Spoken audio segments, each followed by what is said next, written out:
Hey howdy, it's me, Manic Mark, coming to you from the bunker system located underneath the airfield I found somewhere in the jungles of the Midwest, and coming to you right after I was coming to you the other day with a stack of records. Why? Because I got a stack of records today.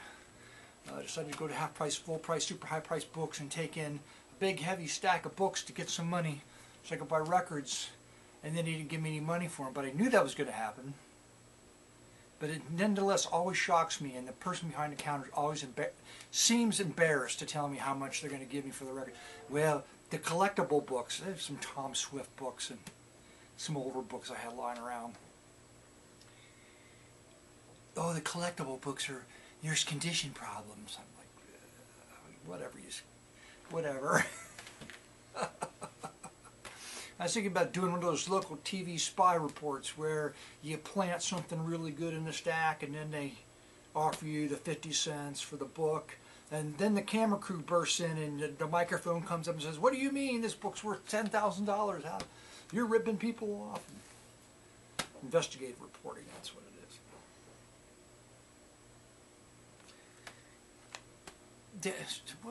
is. So tomorrow, this is a story in advance. Tomorrow, for the first time, I'm going to a sports medicine specialist for the shoulders. So I find out just exactly what's going on. Not that anything's going to change, but at least I want to know what the hell's going on in there. Since for 2 months it's not gotten any better, basically, even though I've done a lot of things differently. Like, I can't think of anything silly to say. What could I have done differently? Listen to more records, right? Because when you listen to records, you sit there and you don't do this. This is the mouse. That's right. I have to.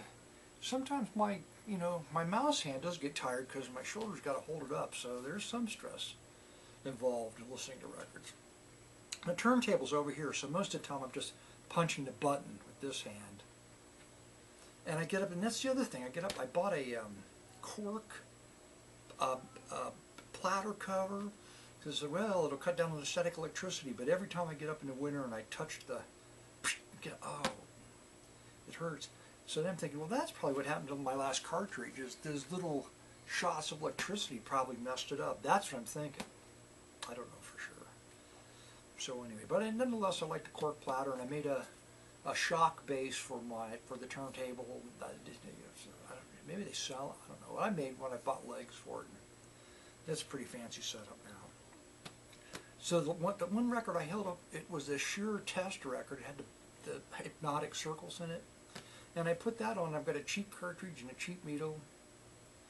And according to the record, when I listened through it, everything was fine. I don't really know. I just like, well, anti-skating, and I get the weight set pretty good. I think I've done pretty good with that, but there's never mind. There's nothing exciting to talk about. Sorry, it's been too soon since the last one. This is better. 2 more days of antibiotics. It felt like it was filling up again yesterday, but I guess it's just scar tissue. It's not a big enough. I should have sneezed when the guy was poking. Didn't know what he was doing. Was poking me and like gotten a really huge cut, so that could have been all stitched up and healed up. And then I could have said, I was in a fight with a bear or something. You need a good face scar. Wasn't it the Germans that would fence and then they would hope that somebody would slash their face so they would look cool? I think that was a thing that pre-World War II Germans did. Sorry, stop blathering. All right. If it wasn't for all the blathering, what would I do? Oh, this from eBay. There's one. I've just stopped buying a lot of stuff on eBay because that stuff's just always overrated, pretty rough and expensive. And eBay. Some things I watch for years, the sellers just keep putting them up. Like one of these days, somebody's gonna, somebody somewhere is gonna see that thing and they know they gotta have it. I don't know. But anyway, so there's a seller that all his photographs are not good, and because prices are cheap, and I thought, that'll probably be a mess. But they were shipped right. You know, the records were outside of the jackets and in plastic sleeves, and they all looked like they were in pretty good condition, surprisingly enough. And so, hold that up again. It's a David Carroll album and part of the series, the Perfect President Sound series, but more often, you're more likely to identify just by the covers, which are very, in this case, gatefold. That's the other thing. So for 4 or 5 years I've been doing a blog, I've been calling these gatefolds, and I couldn't remember where I picked up that term. A printing term, probably knew it even before I started collecting records. But I always wondered if it was a period term, meaning was it used to explain this type of record back in the day, and I always wanted to use a period term. So since I'm always referencing Billboard, it's a great online database, so when I blog a record I try to find a Billboard review for the record. And I found bookfold. I thought, well, that sounds pretty good, bookfold. And doublefold was another one. But bookfold sounded pretty good, so I spent all day, and it was okay because there's lots of problems with the blog, like I said. Replacing instances of gatefold with bookfold until I got almost to the end of the list of posts I had to update. And I was checking a Billboard, and there was a listing for Billboard, and it said gatefold. It said listing late 50s or early 60s, it said gatefold. Ugh. So they've been using all 3 of those terms all the way back, or all 3 period terms. I was worried about nothing. Should have left everything alone. The bookfold has a nice ring to it. This is a bookfold with photographs front and back, and it's probably going to be pretty good because David's Percussion Orientale. I knew when I said that. I shouldn't have said it. It was really an excellent album. Carroll made a lot of good albums. Okay, Al Stefano. You went from David Carroll right down to Al Stefano on Mayfair budget label. What is a fun cover? Great typeface, Al Stefano and his trio. Oh, he's just playing with a trio. It could be interesting. I don't know who Al Stefano was, but he was always budget. He was always on a budget label. The few records that he made. Had to buy this. I looked for the name of the building or the sculpture on the front, but it's European English, right? I think Hayes, Middlesex, England. But look at the cover. Look at that sculpture. Isn't that fab? And Joe Loss, probably be pretty good. Latin set. Latin a la Loss, featuring Wheels Cha-Cha. Terrific though, just a terrific cover. I was happy to get that. From the cheap eBay guy, not bad, eh? Here's a Richard Heyman album I don't have. Richard Heyman, Reminiscing with, nice cover. Nice cover. And there's a photograph of Richard on the back, so you kind of know what he looks like. And you know he plays the harmonica, because there I am, Richard with my harmonica, right on the back. This Mercury record. It's still in shrink, apparently. The original shrink. And I bought this for the cover. It's also, that's from Holland. It's a girl dressed in aluminum foil, standing in front of aluminum foil with this typeface just like draped over her. Sexy Piano, Peter Romano. Now, Sexy Piano, you think there'd be some sexy titles on the back of this album, like Little Brown Jug, Green Sleeves, Mexican Hat Dance, Glory Land, Goodnight Ladies, The House of the Rising Sun. That's the only one. I don't Sexy Piano. Let's Cha-Cha with Ruben Leon, another nice cover. Very nice, clean album. Very nice. Tops Mayfair. Oh, I wonder if that's a colored vinyl. I didn't check to see. No, it's just black and white. Ooh. Album like this probably should have been yellow, translucent yellow vinyl, but it isn't. I bet that'll be fun. And a cheap, budgety label that put out a lot of covers albums comes this terrific cover that looks like a mummified snake around that woman. It's not. It's supposed to be like, oh, I won the race, and it's the laurel, but it's black and horrible, like tobacco leaves. It's just like tobacco 500, you know, she's just won it in her bikini. And here's another photograph over in the back with knee-high boots. And whatever you call that top, she's got shorts on with strings holding them together. Nice. So what are some of the tunes on this? Children of the Revolution, Backstabbers, Guitar Man. That'll be fun. Rene Block, oh my God, Rene Block made a lot of records. And then he continued to make records back around about this time that were impossibly bad. I've got 2 or 3 of them, and it just sound like a bad high school band playing covers. In this case, it's going to be Latin. I'm not saying this is one of them. I don't know. But it'll be about the same time period. On a Stereo Sounds label, which I never heard of. Interesting. Printed in the U.S. Don't know. Don't know. And speaking of, again, import, or something was made out of the country and found its way into the country from Eastbourne, Sussex Printers in Eastbourne, Sussex.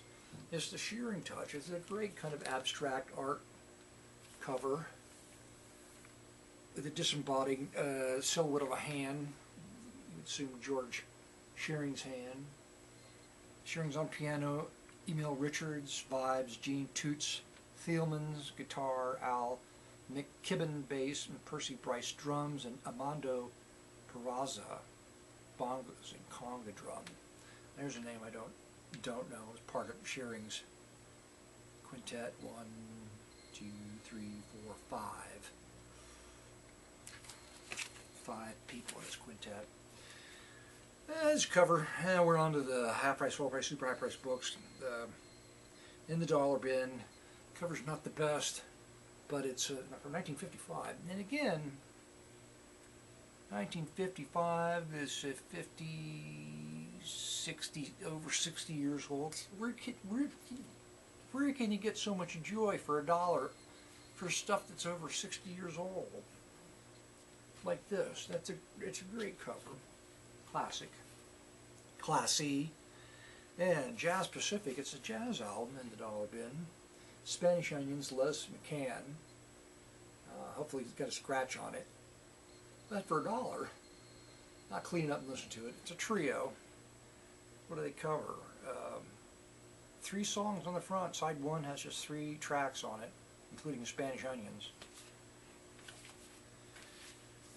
This is just a great cover. It looks like a soundtrack album, but it's not. It's a steel band album out of Stamford, Connecticut. When you go to listen to steel bands, where do you go? I go to Stamford, Connecticut. Or Cook Laboratories in Stamford. There are photographs of the real guys in the back. Brute force steel bands. We just don't play steel drums. We kick steel drums ass or something like that. You're just. I practiced that before I sat down here on the camera and a word didn't work. Say something funny. Okay. Speaking of something funny, Pete King's choral hits of the fabulous 50s. Wow, that was sort of like not very exciting. Well, I got 2 or 3 of his albums in there. Actually, not very exciting, but they're okay. You know, it's choral. In this case, Witchcraft is covered, and Mac the Knife, and anyway, but interestingly enough, on the back is a photograph of Pete King, which I've never seen a photograph of him before. So it was fun to pick it up just for that reason. And speaking of nice, classy black and white covers, this looks like from maybe 1956. How did I know that? Well, there's a date on the back. It was recorded May 1st, 1956. Ted Heath at Carnegie Hall.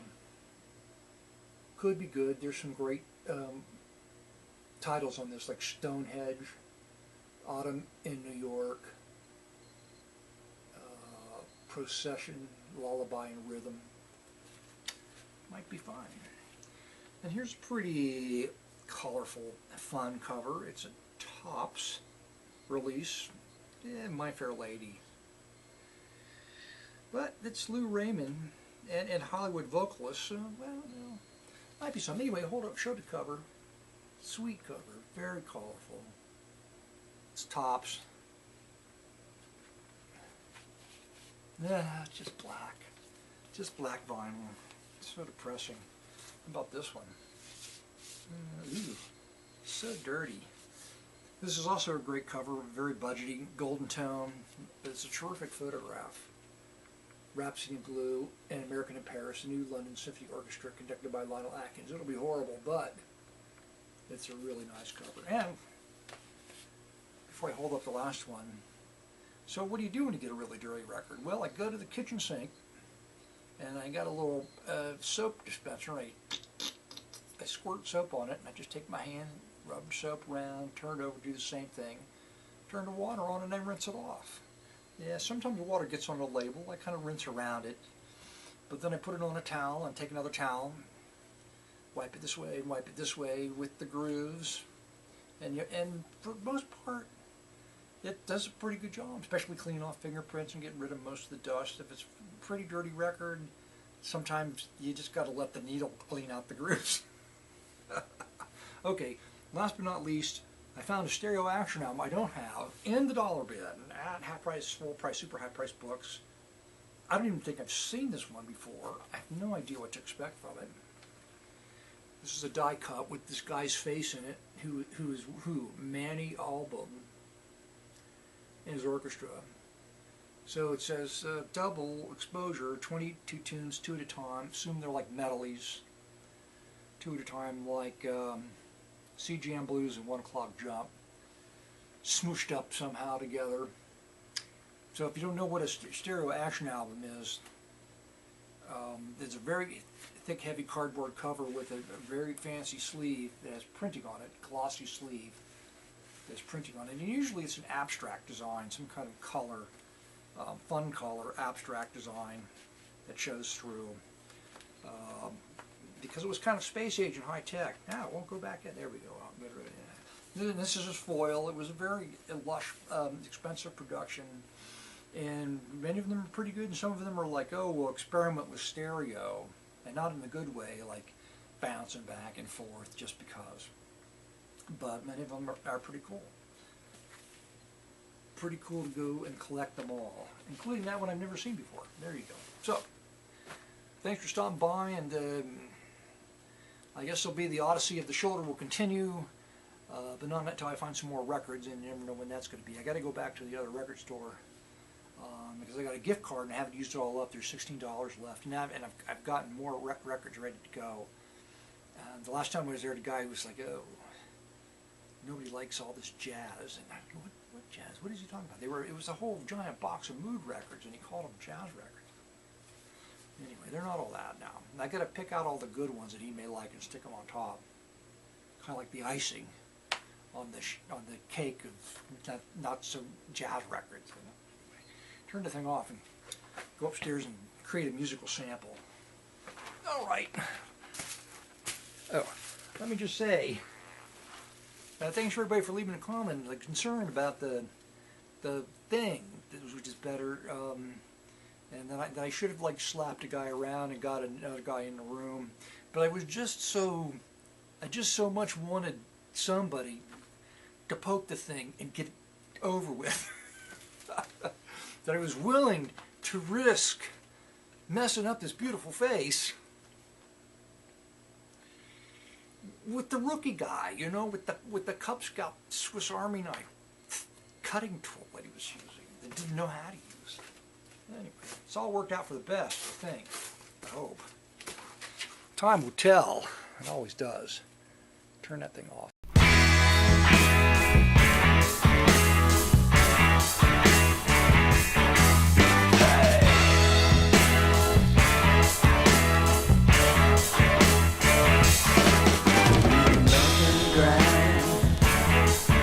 If it's good for your mind, well, you can twist and shout.